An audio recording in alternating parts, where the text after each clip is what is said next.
Let's look internationally now for some news, a bit of a change of pace from the lockdowns at home. With me is the foreign editor at The Australian, Greg Sheridan. Well, we'll get to the lockdowns in a moment because I do want to talk to you about that in terms of Melbourne, really the last city standing. Who would have thought in terms of what we'd been through the last couple of years? But let's start with a look at China, Greg, because 100 years of the Communist Party and it's certainly being met with a lot of fanfare and Xi Jinping moving to silence critics in the lead up to it.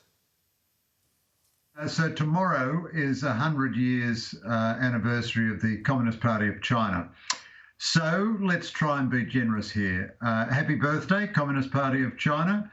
It has done some good things in its history. It has lifted hundreds of millions of Chinese people out of poverty. That's a real plus.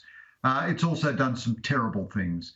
The Great Leap Forward, the anti-rightist campaign, the Cultural Revolution, the Tiananmen Square massacre, the suppression of the Uyghurs, the suppression of religious freedom and so on.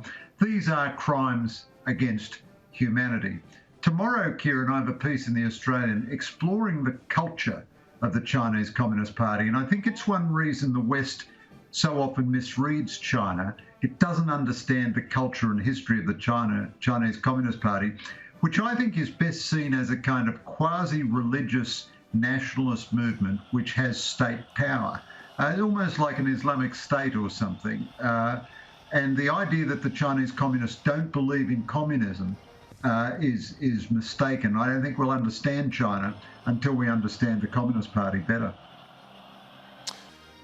And it's also important to note, though, Greg, isn't it, that it's not some uniform love of the Communist Party in that country, that even though criticism is not allowed publicly, there's no doubt there is a simmering criticism that's always there for any government of any sort, let alone one led by a dictator who has wiped out so many of his enemies. He's created a lot of enemies as well. So you're absolutely right, Kieran. The situation is incredibly complex and very difficult to read from a distance or indeed from within China itself. Many Chinese, probably most Chinese, would rather have a more free life. That's what the Tiananmen massacres were partly about. They also wanted a less corrupt life. And Chinese, when they're given, ethnic Chinese, when they're given the chance in Taiwan or Hong Kong, love democracy, and it suits the orderly nature of Chinese culture.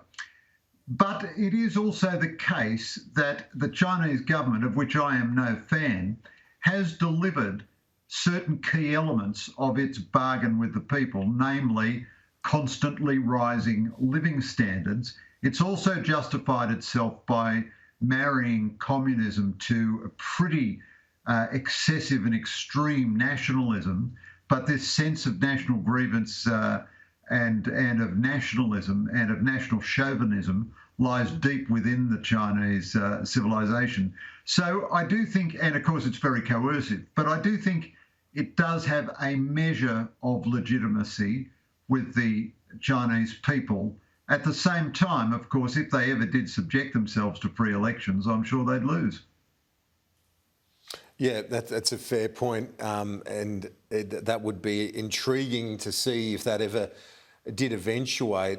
It's something that I guess it is opaque, as you said quite rightly, Greg. One of the scenarios that I often think we don't consider because we don't know whether it's likely or not, but I think in any situation where you've got a dictator, they're only in power until they're not, basically. You know, we don't predict the removal of them often because they do make enemies along the way. And I just wonder whether that is a scenario that could transpire and take all of us in the West by surprise. Well, you're absolutely right, Kieran. Dictatorships are inherently brittle. They look very stable and sometimes they do last for a very long time. Look at the bizarre dynastic dictatorship in North Korea, which has lasted now since 1945, longer than many royal dynasties. But Xi Jinping, by making himself president for life, abolishing term limits and so on, he removed the institutionalism which had been a conscious feature of Chinese national life under Hu Jintao and Jiang Zemin. So if he made a tremendous miscalculation, say went to war over Taiwan and lost, he could be subject to, removal by his peers, and that might be very bloody because there's no orderly way to do it. On the other hand, if he fell under a bus, there would be a tremendous scramble for power because he's refusing to choose a successor or have a normal institutional process for succession because he plans to be dictator for life, apparently. So the last thing a dictator for life ever wants is a designated successor.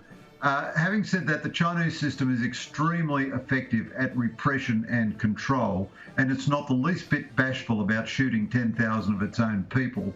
So you're more likely to get instability through some falling out at the very top amongst leaders, which we saw under Mao, than you are, I think, to get a revolt from the grassroots. What is very frightening about modern China is the way it has used technology, surveillance technology especially, to control its population. No previous dictatorship has been able to do this as effectively as the modern Chinese state. And finally, before you go, a report, the Human Rights Watch, suggesting that supporters of Beijing within a number of the universities have targeted Chinese international students.